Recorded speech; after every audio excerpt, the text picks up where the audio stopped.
And this topic is quite hot. We are speaking about IPF, and as you know, there are big new opportunities for the treatment of IPF. We have recently approved new drug. For another one, we are waiting the results of the phase 3 study. We will listen probably in the ATS. And other new trials, phase 2 new trials are going on. So now we listen to Stefania Cerri, that is a young collaborator of Leo Fabri, very active in research on pulmonary fibrosis. Please, Stefania.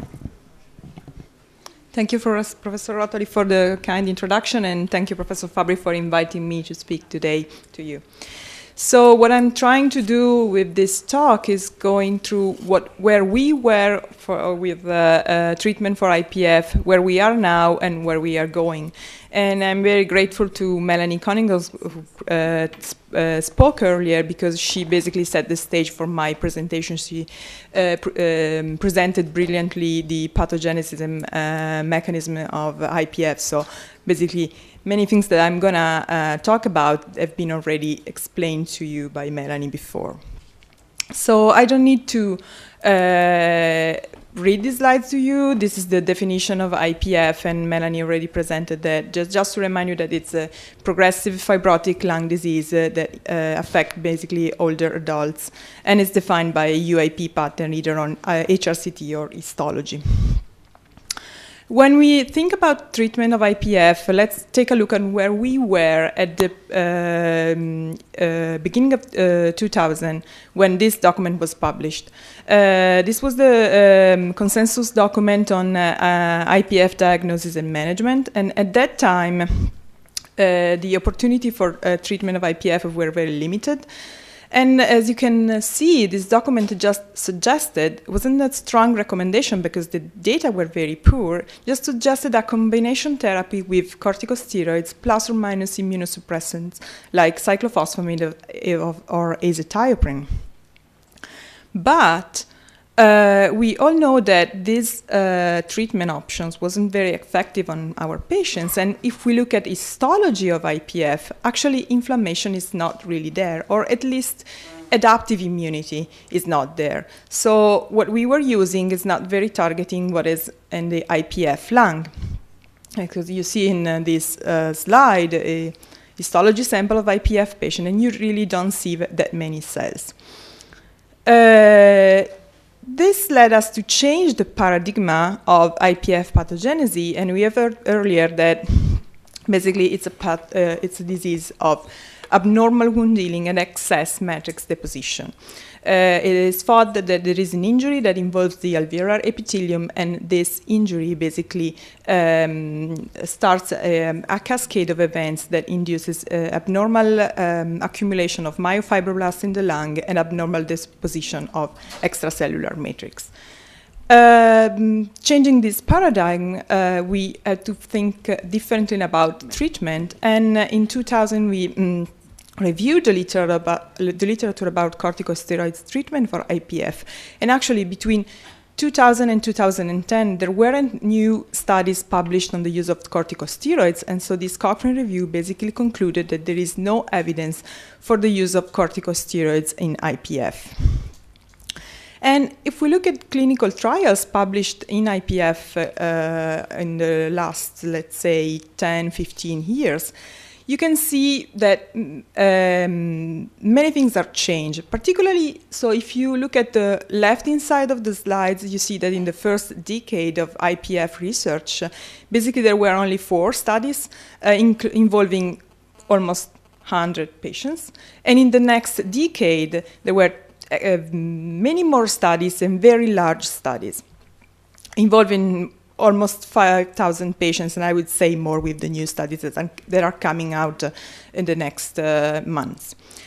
If I invite you to look at this slide not by name of first author or name of study and year when it was published, but by molecules that were studied in these studies, you can see that the first decade of IPF research was concentrated on immunosuppressant treatment, as we saw in the guidelines.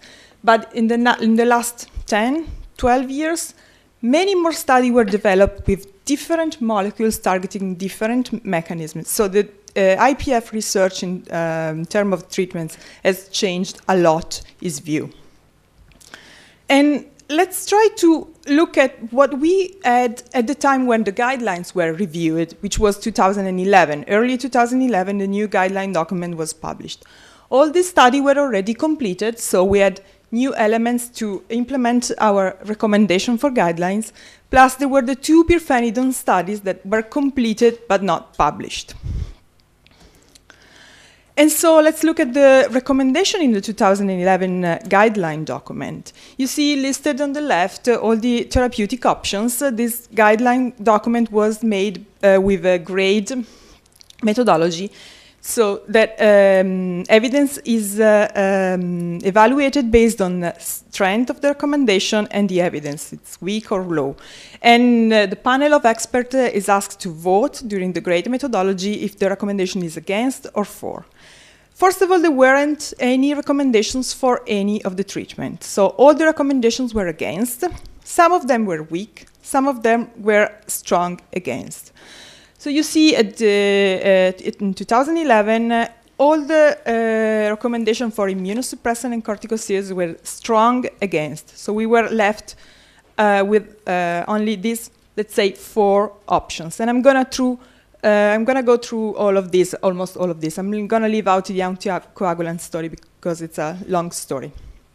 Okay, let's look at the first option. There was a weak recommendation for the combination therapy with prednisone, azathioprine, and NAC. This recommendation was based on this study, the Iphigenia trial that was published in 2005, was a randomized double-blinded placebo, double-blinded studies, which was comparing the NAC versus placebo on top of what was considered standard therapy at that time, which was prednisone plus azathioprine. Primary endpoint was lung function, vital capacity, and the LCO at 12 months. And this was a positive study and showed a benefit for triple therapy as compared to standard treatment with prednisone and azathioprine. So based on this study, there was a weak recommendation for the use of triple therapy in IPF. This study has been criticized a lot because there wasn't a true placebo arm in this study. So as I told you, the study was comparing prednisone plus azathioprine, and on top of that, NAC versus placebo. So the IPF-Net in the US designed an NIH-sponsored trial comparing with 3 arms, comparing the triple therapy, the one that was in the Iphigenia trial, versus NAC alone or placebo, a true placebo arm, patient not taking any drug. And unfortunately, in 2012, early 2012, the first results of this study came out because at an interim analysis, what turned out was that patients taking triple therapy had worse outcomes as compared to patients taking placebo. Particularly, there was an increase of number of deaths. There wasn't actually a significant difference on the disease progression, but certainly time to death and time to hospitalization, all-cause hospitalization, were significantly different between the triple therapy and the placebo arm. As you can see here, there was an increased mortality in the group taking the triple therapy, increased hospitalization, and increased serious adverse event. So based on this interim analysis, in late 2011, just a few months after the guidelines document was published, basically there was a recommendation by the NIH to stop this treatment, and was a recommendation against the use of this treatment in IPF patients. This was for safety concern. The trial continued with the 2 other arms, so the NAC alone arm and the placebo group, and these results are expected to be presented at next ATS in May. So this will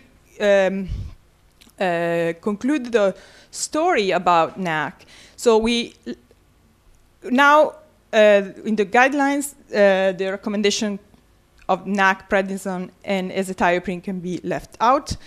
we have NAC alone, and this recommendation is subjected to change by next ATS according to the results of the Panther trial, the complete results of the Panther trial. As I said, I'm going to leave out the anticoagulant story because it's a very, very long story. And I'm going to talk about pirfenidone.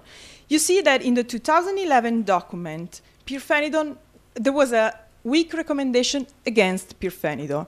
One study was already published, was the Japanese study, but the two capacity trials were completed, but results were not published. So they couldn't add the data on pirfenidone in this document. So what is pirfenidone? Pirfenidone is a small molecule. It's orally available and has a general antifibrotic activity. Actually, the exact mechanism of action for pirfenidone is unclear.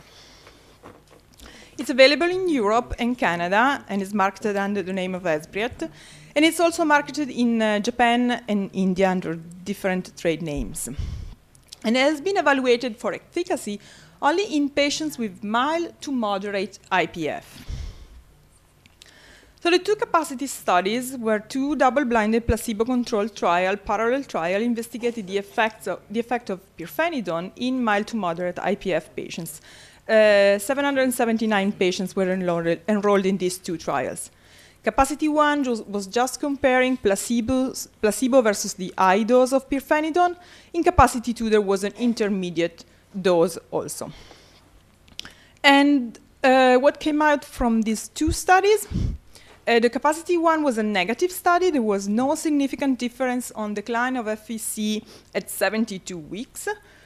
But if we look at the highest dose of pirfenidone and the placebo group in the capacity 2 study, this study was significant. And so when we look at the rate of decline, this is the capacity 2 study. And so there was a significant difference between the highest dose and the placebo, and the intermediate dose was just in the middle. This is the capacity 1 study that was negative, as I told you. There was no difference between the two groups. But when we combine the data of the two studies, the effect was positive. And we did a meta-analysis on the pirfenidone studies, including also the Japanese study, the Taniguchi study that was published in 2010. The only endpoint that we were able to combine in a meta-analysis was the progression-free survival, because the two studies, the capacity studies and the Taniguchi studies, used different methods to classify FVC decline, and so it was not possible to combine the data of the two studies. But so if you look at the combined data about progression-free survival, clearly there is a positive effect. At least pirfenidone seems to slow the progression-free survival by 30%. So based on this data, actually FDA did not approve pirfenidone, and another trial has been completed in the US.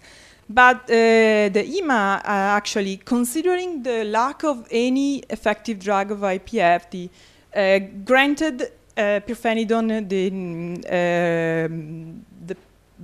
granted pirfenidone as an orphan drug, and so the pirfenidone was approved in Europe for the treatment of mild to moderate IPF. It's a small effect, probably, but it's better than nothing. So pirfenidone is now available in Europe, and as I told you, the FDA actually asked Intermune to perform an extra study to obtain approval in the US. And these slides just came out like last week from Intermune, and these are the preliminary data of the ASCEND study that will be presented at the ATS in May. As you can see, next ATS will be very, very important for IPF. And so these are the results, very, very preliminary from the ASCEND study, and it seems to be significant. So it seems the study was designed as just as the same as the capacity study, same inclusion criteria, mild to moderate IPF, and you can see that there is a positive effect for pirfenidone as compared to placebo. So we will wait for the definite report from Intermune at the ATS. But pirfenidone is just one drug, it's just the first drug, in a disease that is certainly complex and it has a complex pathogenesis. In this cartoon, you can see a summary of the mechanisms, the pathogenetic mechanism of IPF. And so there are multiple targets, as Melanie brilliantly told us before, that there are multiple targets that can be targeted in IPF. And there is a long list of compounds that are actually in development. And again, you can see a summary of the multiple actors in pathogenesis of IPF. So there are molecules that are targeting the epithelial, the oxidative stress, the fibroblast and the mesenchymal component, the extracellular matrix, and last but not least also the endothelium, because endothelium remodeling, vascular remodeling is also seen in IPF. So there are many, many targets on the line that will enter in clinical trials in the next years.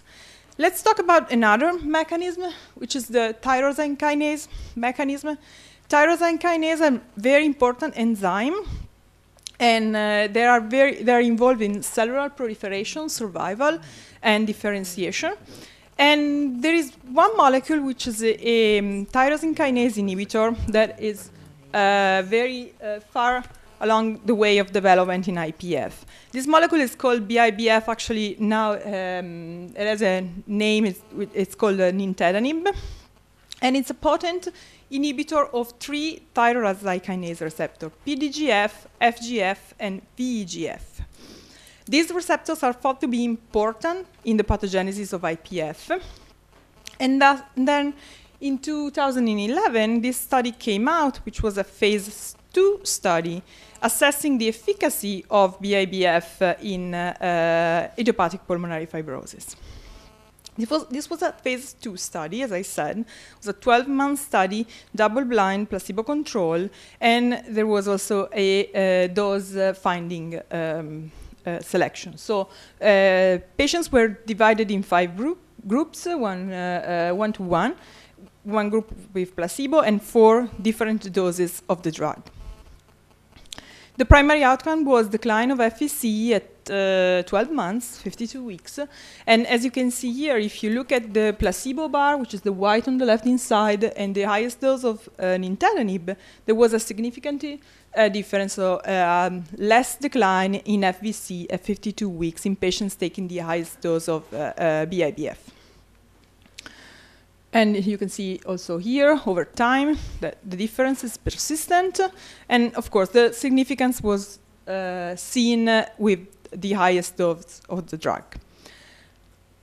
The effect was not only on FVC, but it was quite striking. There was a positive effect also on incidence of acute exacerbation, again, comparing placebo to the highest dose of the drug. And also there was a sort of dose response effect on the St. George Respiratory Questionnaire scores. There are some side effects for many drugs. The most important ones are GI side effects. That in some cases can result in drug discontinuation. But based on these very promising results, of course, there has been 2 parallel phase 3 trials for nintedanib. You see the number of countries that have been participating in these trials. These trials have been completed, and they have enrolled 900 patients, one of the largest effort to enroll IPF patients in international trials.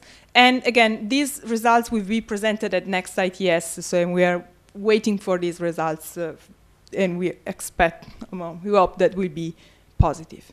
Okay, so this is where we are right now. We have one drug approved, and we have another drug very far down on the way of development. But as I said, there are many, many drugs under study, and I will try to make this exercise with you of trying to reviewing some potential therapeutic targets. Remember Melanie's talk about pathogenesis, and see where we are going, at least what we have in development for the future. So it makes sense, based on what we heard earlier, to target extracellular matrix. Extracellular matrix is very important because it's the key element where fibrosis develops and it's maintained. So among many targets in extracellular matrix, there is this molecule, which is LOX2. It's an enzyme that promotes collagen cross-linking. Basically, it's involved in the stiffness of the matrix. We know that the stiffness of the matrix is important for the activation of TGF-beta and the perpetuation of fibrosis deposition. It's overexpressed in IPF lung, and it's curious to know that it's also overexpressed in liver fibrosis, and it's been thought to be important in cancer too. And it is secreted by activated fibroblasts. For what I said to you right now, you can agree with me that it plays an important role in fibrogenesis. And there is a study with a monoclonal antibody against LOX2 that is currently recruiting patients. And for the first time, I would say it's including also some severe patients, because the majority of the study that I told you before have included only mild to moderate disease. I skipped the story about the anticoagulants because as far as we know right now, anticoagulants are not recommended in IPF. But we can ask ourselves if there is still a role for targeting the coagulation cascade. There is evidence that some coagulation cascade factors are expressed, elevated in IPF. Plus, there is this molecule, this receptor, proteinase activated receptor, which is a high affinity thrombin receptor, which is expressed on numerous cell types. And its activation leads to the release of profibrotic mediators, such as PDGF and CTGF by fibroblasts. And guess what? PAR1 also promotes the activation of, in the integrin-dependent activation of TGF-beta, which is the key molecule in all the mechanisms of IPF. Plus, PAR1 knockout mice seems to be protected by bleomycin, which is the stimulus that is used in experimental fibrosis. And we know that there are molecules, PAR1 inhibitors, PAR1 antagonists, that are being already developed as drug compounds intersective of cardiovascular disease. So it seems reasonable that one of these compounds might be developed for IPF in the near future. Another target that we can think of is fibrocytes. Fibrocytes are peripheral blood circulating cells that come from the bone marrow. And there is a lot of debate about these cells, if they are just fibrocytes, if they come straight after the bone marrow as fibrocytes, or if they derive from the monocytes population. But still, they seem to be attracted to the lung by injury and contribute to the myofibroblast population in the lung. Serum amyloid P is a naturally occurring circulating protein that can directly inhibit monocytes from differentiating into fibrocytes. And injection of serum amyloid P in rats or mice seems to reduce the bleomycin-induced fibrosis. And there has been a trial, the first in-human trial with this molecule, PRM151, which is a recombinant form of serum amyloid P. And this trial has involved healthy volunteers and IPF patients. And for what we know, there were no safety issues, and there was a 30 to 50% reduction in fibrocyte numbers 24-hour post-dose. So this is another molecule that we think that we will see quite early in next clinical trials, possibly. Few other targets that I'm not going to discuss into detail, but I would like to share with you. We have heard that there is an epithelial injury and the epithelium in IPF is not able to restore itself, at least for what we know. And so we think that is it possible to improve epithelial regeneration, for example, acting on another growth factor like keratinocyte growth factor. There are some molecules in development for other diseases that can target this growth factor, and this may be another reasonable target to think of. Can we interfere with developmental pathway? I'm not going to say any more about that because you have heard a lot about this pathway from Melanie. But you have also heard that there are molecules for this. And last but not least, it's a question going on in the field for a long time, is there a role for stem cells, such as embryonic, mesenchymal, or induced pluripotent stem cells? There is some work going on this, so we are looking for results on these studies. So this is a non-comprehensive and probably not also updated tables of some clinical trials going on in IPF. And you can see that there are many, many molecules under study. So you see how the field of IPF is broad of new targets and is actually looking for some effective drugs. But I would like to leave you with this consideration. We know that from research, we know that there are common pathways in between IPF and cancer. And why do I say that? There are some pathogenetic events that seem to be similar. It's not just the excessive proliferation of myofibroblasts, but there are also some epigenetic mechanisms that seems to be shared between IPF and cancer. Plus, as you know, prognosis of IPF is very similar to cancer. Whenever a patient asks us about his disease, when we communicated that he has IPF, the question is, do I have cancer? Okay, the answer is no, because it's not a cancer, but it's very, very similar to cancer. And similar to oncology, we need to learn about from our colleagues. It's unlikely that one single molecule will significantly impact natural history of IPF, because there are many, many mechanisms that need to be targeted probably to make a difference. And actually, I learned last night by Professor Volpe's talk that also arterial hypertension needs combination therapy. So a disease that is very common. So in the near future, we need to think that probably combination therapy should be considered in clinical trials to make a difference in IPF. Having said that, I thank you very much for your attention.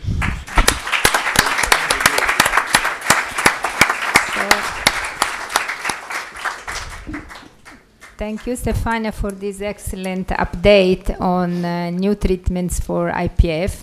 And so we have seen that there are new hopes for patients with this severe rare disease. We have time for one short question. And Professor Ambrosino, please.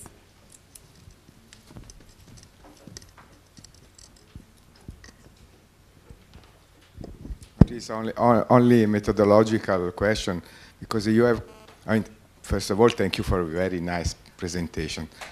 But in one of the studies you have shown, you said that one outcome measure was St. George Respiratory Questionnaire, and it has been validated for fibrosis. Well, it has been largely used in clinical study. I know Yes, that it has been but developed. it was not. Right, you're right. It has been developed for other diseases, not for IPF. There is a shorter version of the St. George Respiratory Questionnaire that has been validated in IPF, at least from a group from Denver. But for now, we are using in all the studies we are using currently available questionnaires that might not target IPF completely, and I totally agree with you. I totally agree with you. And short. Very short. Why this target therapy is practically only against idiopathic fibrosis type UIP and not NSIP? Good question. Good question. We need to start with we need to start with a well-defined disease with some mechanism that we are learning from time to time, and then we can think of translating the research in different ILDs. Also, NSIP is thought to be more inflammatory, and it's thought to respond better to immunosuppressants and corticosteroids, but it's not true for all patients. So yeah, the next step would be to use the drugs that we are using in IPF, which is a very well characterized disease, and try to apply that in a disease that may not be as well characterized as IPF.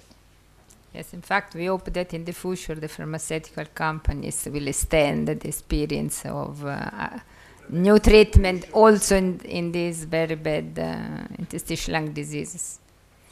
So thank you, Stefania. Thank you very much.